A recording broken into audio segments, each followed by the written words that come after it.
Bonjour et bienvenue au Café du Matin avec John Plassard. Aujourd'hui, je me focalise sur 4 lettres. L, V, U et W. Chaque fois que l'économie est mise à mal, les niveaux d'optimisme et de pessimisme quant à la reprise potentielle économique peuvent varier considérablement.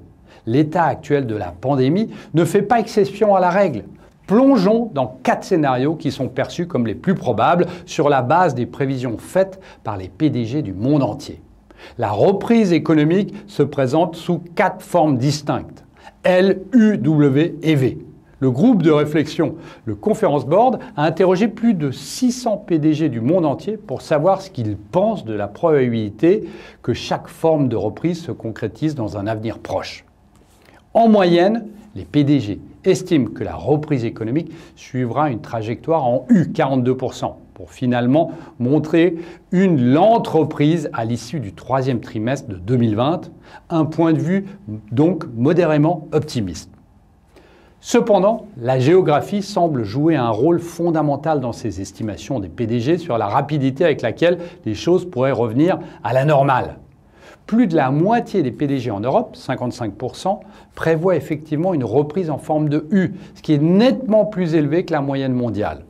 Cela pourrait s'expliquer par le fait que les points chauds récents du Covid-19 se sont pour la plupart déplacés vers d'autres régions en dehors du continent, comme les États-Unis, le Brésil et bien évidemment l'Inde. Aux États-Unis et au Japon, 23% des PDG s'attendent à une deuxième contraction, ce qui signifie que l'activité économique pourrait connaître une reprise en forme de W. Les deux pays ont connu un coup dur avec le Covid-19, mais il existe des différences marquées dans les taux de chômage qui en ont résulté. 15% au plus fort aux États-Unis, mais seulement 2,6% au Japon. En Chine, 21% des PDG, soit 1 sur 5, prévoient une reprise rapide en forme de V.